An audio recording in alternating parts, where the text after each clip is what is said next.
a second on neonatal herpes. Ugh. All right, here is the Kimberline.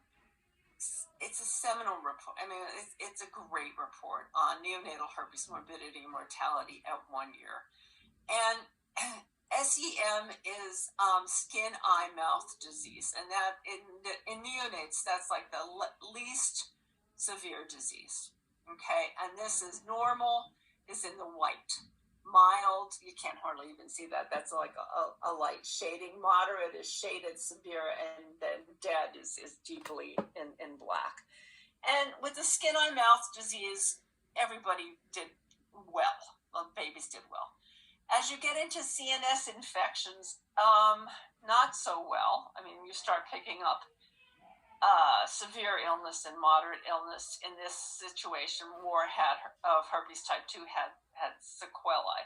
But disseminated disease in the babies, I mean, they had it throughout the body, CNS, liver, etc. There was a lot of death in that group, more so even with herpes disseminated type 1 than type 2. So, transmission of neonatal herpes, this is the study that was done by Zane Brown. Yeah. A lot of women were in this study. I think it was, I want to say 18,000, but I have to go back and look at the data. But the bottom line was that first episode in the woman who got infected, the first episode, or primary, had a higher probability of transmitting the virus to the neonate than if it was recurrent. Although one happened here, and it was herpes type 1. So wait, let me come back here because I don't have it summarized. What they found in this study is that women who became infected in the last trimester primarily infected with herpes 1 or 2 were the ones that were most likely to infect the neonate. They had no antibodies. They didn't pass antibodies to the neonate, and the babies became infected. So what do we do with this to prevent it? Well, should we be using this type-specific herpes serology in pregnancy? Well, the CDC and the treatment guidelines said you could do this. You could, if a pregnant woman comes in, her husband, you can test her husband or partner, or vice versa. If the husband and partner has suspected herpes, then you test her. And if she's positive, then reassure her that she has antibodies and she's least likely to transmit it to the baby. If she's negative, though, then you want to confirm that her partner has this. If he is positive, then counsel or put her on suppressive therapy and avoid sex in the last trimester.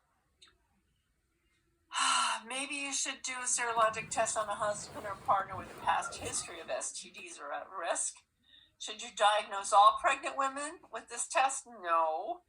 All pregnant women and their partners? No. But here's what the ACOG has said, and this came out in January 2020. Yeah, they updated it. This is the updated. The recommended dose of antiviral medication for herpes in pregnancy. Primary first episode, 400 milligrams orally, 7 to 10 days, or valacyclovir. Symptomatic recurrence is listed here. Daily suppression, the same. Severe or disseminated disease, you got to get IV. Okay? All right. Now, recommendations are level B. Okay? It's based on limited or inconsistent data, and this is from ACOG. In pregnancy, suspected genital herpes virus should be confirmed with a type-specific serologic test. However, retesting is not warranted in pregnant women with a history of laboratory-confirmed herpes. So this is how you test them. Women with a clinical history of genital herpes should be offered suppressive viral therapy at or beyond 36 weeks gestation. For primary outbreaks that occur in the 3rd trimester, continuing antiviral therapy until delivery should be considered. There has been no bad side effects to the neonate of using acyclovir drugs. Because of enhanced renal clearance, however, the doses of antiviral medication used for suppressive therapy for recurrent herpes in pregnancy are higher than the corresponding dose in non-pregnant women. And cesarean delivery is indicated in women with active genital lesions or prodromal symptoms, such as vulvar pain or burning at delivery, because honestly, I had 3 vaginal deliveries. I don't know how they're going to tell burning at delivery, but okay, because these symptoms may indicate viral shedding. Okay, now, routine herpes screening of pregnant women is not recommended. These are level C now. This is expert opinion. In addition, routine antepartum genital herpes cultures in asymptomatic patients with recurrent disease are not recommended. In general, cesarean birth is not recommended for women with a history of herpes, but no active lesions or prodromal symptoms during labor. So you don't see it. Yeah, I get it. I hope you do too. However, for women with a primary or non-primary first episode genital herpes infection during the 3rd trimester of pregnancy, C-section can be offered due to the prolonged possibility of viral shedding.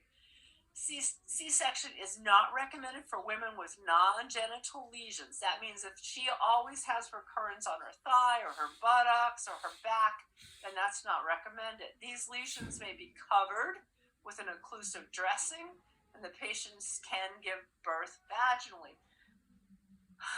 That's interesting. If she has that problem, she probably should get suppressive therapy. But if you see it and you haven't seen her before, then cover it up and you don't have to start the anti-herpes antivirals. In women with preterm labor, preterm rupture of membranes, there's no consensus